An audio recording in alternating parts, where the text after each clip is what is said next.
If I were buying a home in Bowling Green, Kentucky today, I wouldn't start with listings. I would start with this.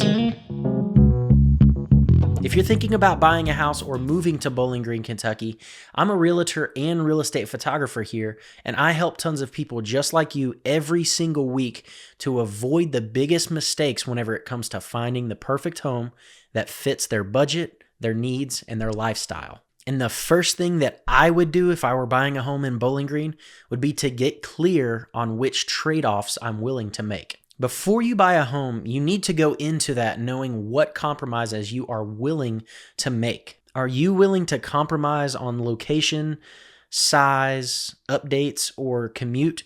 Because very often will you be able to get all four of those. And it's important to understand these four. Location is where you're going to live. What neighborhood will you be in? How close is it to get to shopping centers, to restaurants? What's it going to be like whenever you have to commute for work? And size is a big deal. Do you have a family or are you planning to grow?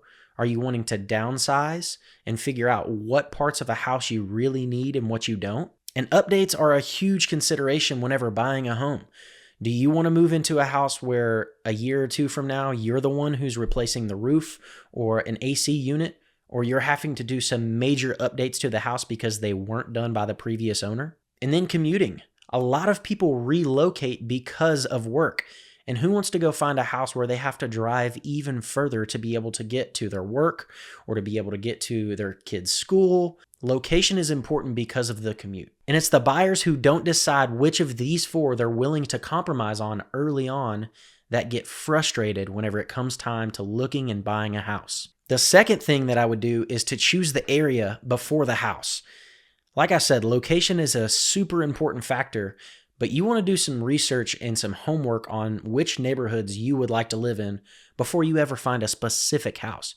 Because you could find the dream home that you love, but it could be in the worst possible part of town or have no resale value because of where it's located. When it comes to buying your home, you can change the paint, you can change the floors, you can do some remodels and some updates to the home, but you cannot change its location. And this is something that I see as a realtor that most buyers get backwards. They try and find the specific home searching on Zillow or Realtor.com or any other listing site before they ever understand where this home is even located. And the third thing that I would do is to ignore perfect photos. As a real estate photographer, I know how much photos can be manipulated and to make a home look so much better than what it actually is. And instead of focusing on perfect photos, I would pay more attention to the layout, the light, and the flow of the house because that will affect how you live. And I can attest to the fact that the best homes aren't always the flashiest and brightest ones. The fourth thing that I would do is to think long-term, not just short-term.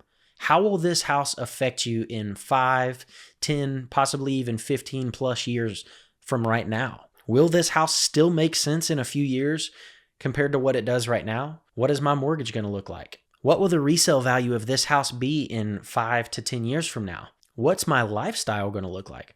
A lot of times, whenever people move, their lifestyle changes as well. Will the home that you are moving into fit the lifestyle that you see yourself moving into? Because most of the time, resale value, lifestyle changes, and flexibility matter a lot more than what buyers realize whenever it comes time to look for a house. And the fifth thing that I would do is to get advice from a local expert realtor before ever falling in love. The last thing you want to do is find the perfect house that you love every single thing about and find out it's in a terrible neighborhood.